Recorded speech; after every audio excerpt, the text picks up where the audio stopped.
Cheers and welcome to Links London. Okay, it's the 1st of December, Christmas time here in London, a time for giving, a time for forgiving, a time for reliving memories of Christmases of the past, a time for living in the moment and enjoying all the festive fun things to do here in London. And with a new year just the other side of Christmas, it's a time for planning for the future. But tonight we're celebrating, and by we I mean you and I. Cheers. We're celebrating the launch of the new Links London website. Now, I've been working on this for months, and what's the saying? Done, not perfect. It's neither done and it's far from perfect. You might be thinking, well, why is it not done after months? And why are you launching it if it's not perfect? If we go back to the beginning, the very beginning. Now, I started this spring, summer this year, and it's now Christmas. But originally, there was a British jewellery brand called Links of London. They were founded late 1980s, early 1990s, originally selling cufflinks, expanded into corporate gifts, then into jewellery, hugely successful in an era before online shopping as we know it today. They were a big British high street success when people went shopping on the high street. The business, the brand, was sold to foreign investors in 2006. The success continued until it didn't. And in 2019, they declared bankruptcy, liquidators were called in, and they tried to find a buyer. However, the owners of the parent company at the time, it was alleged, were involved in some pretty serious financial misconduct. And I think that made a difficult sale, impossible. They couldn't find a buyer, so Links of London closed its doors on British high streets pretty much 5 years ago.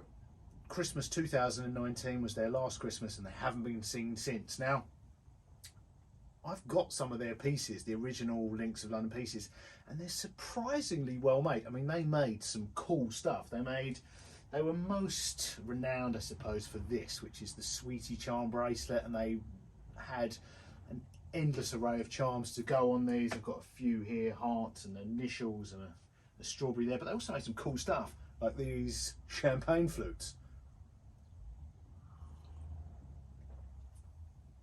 and this nodding bulldog. Some of you might not think that's cool, but you know, they made some cool stuff, not just jewellery.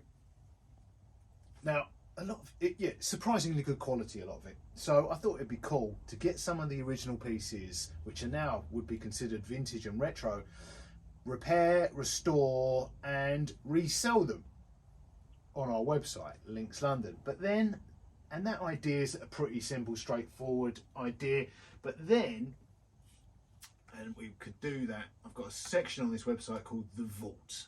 So this would be vintage and retro, restored and repaired Links of London stuff.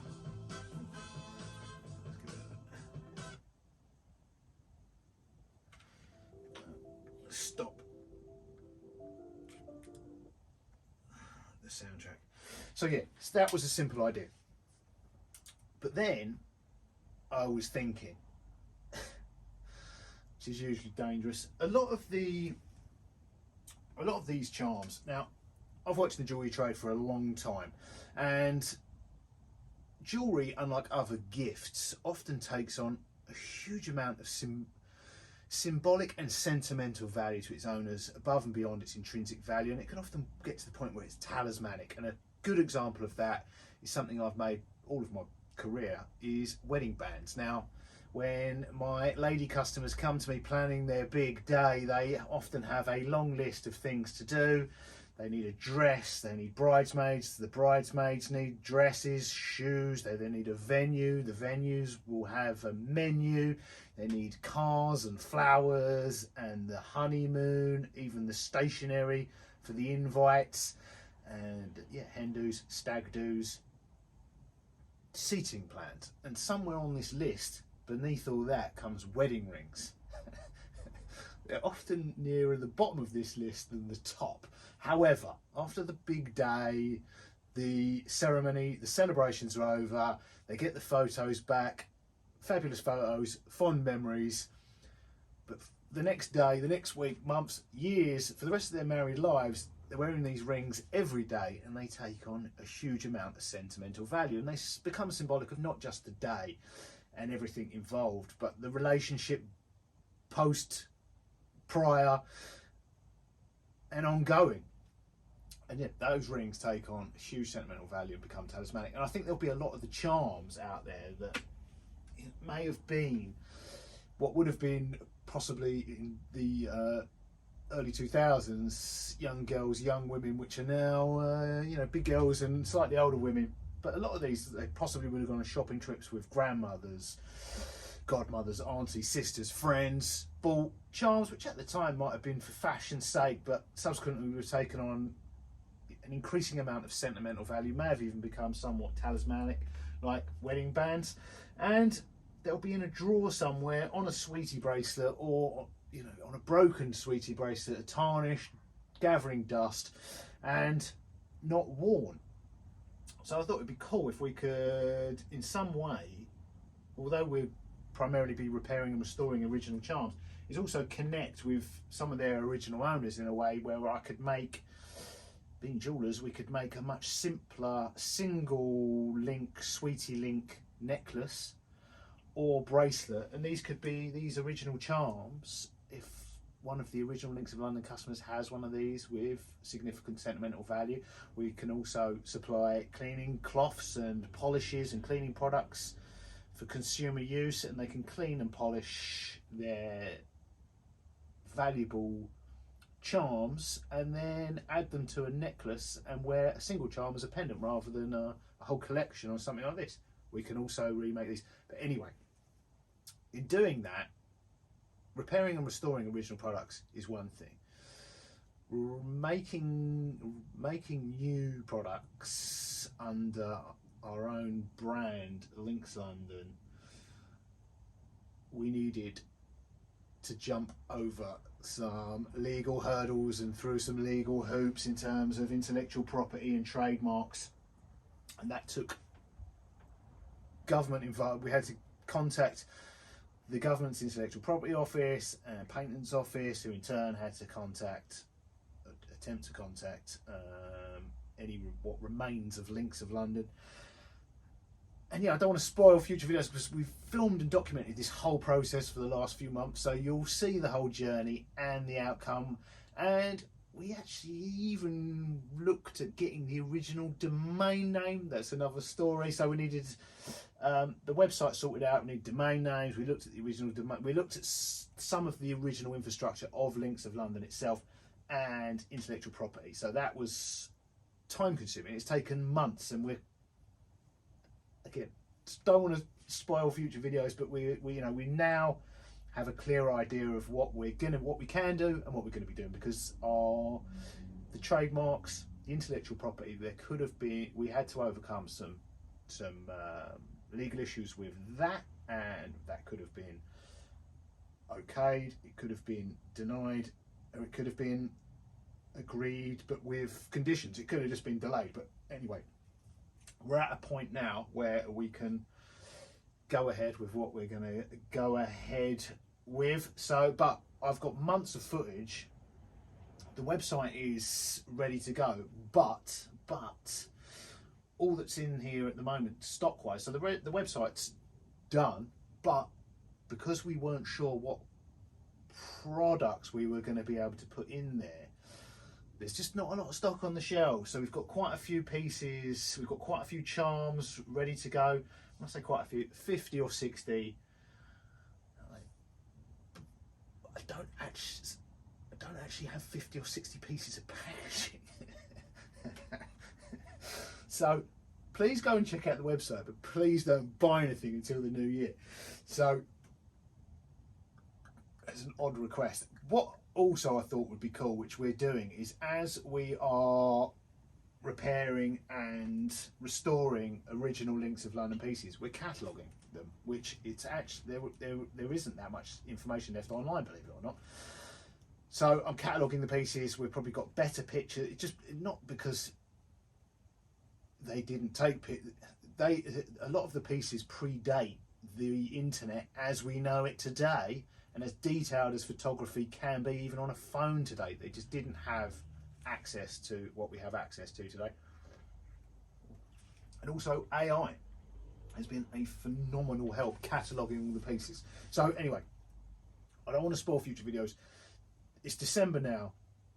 The website's launching. In the new year, we'll potentially be able to create some new pieces. For the time being, we're repairing and restoring and reselling the repaired and restored original Links of London pieces from back in the day. Quite a few of those, and we've got a lot of, so far there's a lot of charms and a lot of charm bracelets on the website, which, even if you just want to trip down memory lane, if you're a fan of the brand back in the day, we're slowly cataloguing the pieces we're getting, so it's worth just taking a look at some of the cool old stuff.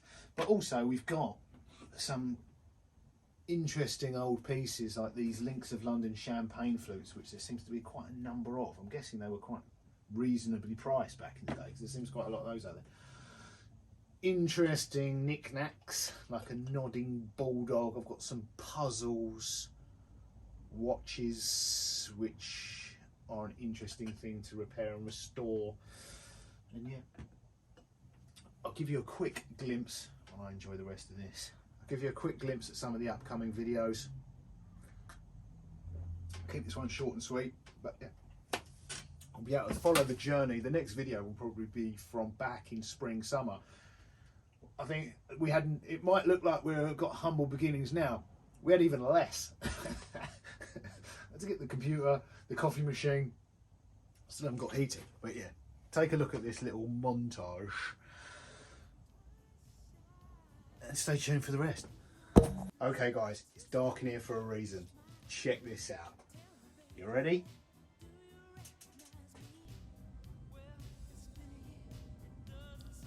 Look at that. Wait for it, listen. Okay. Welcome to the Links London global headquarters. Right, it actually took me quite a while to figure out what triggers this. It's whenever you move this Mac Pro or tip it, it lights up. Look at that. I think it will also do that in reverse. Okay guys, welcome back to Links London. I think we're on our way to becoming a jewellery business. At the minute we're an IT department in a garage. So for Links London, we need everything. But before we've got jewellery or start repairing and restoring vintage and retro jewellery, we need a website and social media, and for that we need a computer.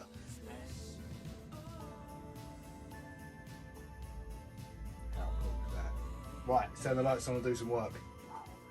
Okay, welcome to Links London, the global headquarters of Links London, aka the garage. And I've got myself a really cool looking computer, the Mac Pro from late 2013. Now today's video is going to be all about domain names and our new domain name, links.london. Today's video is going to be all about coffee. Shopify shut our store down. Now there'll be some title of this video along those lines, and it's not clickbait. They have shut us down. Now today we're going to be doing some engraving. It's freezing cold, hence the hat and the jumper. It's the middle of winter here in London at the time of me filming this. Cold and dark.